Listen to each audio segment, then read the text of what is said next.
అమ్మ ఒక కాఫీ. కొద్దిగా అలసిపోయినట్టున్నారు. ఓ సారీ, నేను మిమ్మల్ని చూడలేదు. పర్లేదు పర్లేదు, కూర్చోండి. Thank you.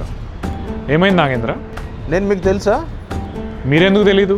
మీరు చాలా మంచి సర్జన్, అందరికీ తెలిసిన వాళ్ళే. మీరు ఇక్కడ రేపు ఒక చిన్న ప్రోగ్రామ్ ఉంది, అందుకే వచ్చాను. నేను ఫ్రీలాన్సర్. ఓ, కొంచెం డల్గా ఉన్నట్టున్నారు. ఏం లేదు సార్, ఒక 20 సంవత్సరాల అబ్బాయికి ఇప్పుడే క్యాన్సర్ ఆపరేషన్ చేసి వస్తున్నాను. కడుపులో చిన్న కణిత. ఇన్ని సంవత్సరాలు సర్జరీలు చేసి ఇంత చిన్న పిల్లలకు కూడా భగవంతుడు ఎందుకు క్యాన్సర్ పెడుతున్నాడా, ఈ విషయం వాళ్ళ తల్లిదండ్రులకి ఎలా చెప్పాలా అని ఒక చిన్న క్వశ్చన్ బాధకు గురి చేస్తుంది. నడిచే భూమి, తినే ఆహారం, పీల్చే గాలి అన్నీ మనుషులు కలుషితం చేసి దేవుడే క్యాన్సర్ ఇచ్చాడంటే ఎలా? అంటే అది మనం చేసిన పనికి శిక్ష అంటారా? దేవుడికి మన మీద కోపం తప్ప ప్రేమ లేదా? ఏమో, కర్మఫలితమేమో. దేవుడికి మనుషుల మీద కోపమే ఉంటే, కోపం మాత్రమే ఉంటే, క్యాన్సర్తో బాధ మాత్రమే ఇవ్వాలనుకుంటే మీలాంటి వాళ్ళని తయారు చేయాల్సిన అవసరం ఆ దేవునికి లేదు కదా.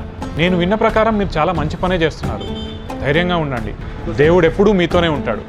అదే కంటిన్యూ చేయండి.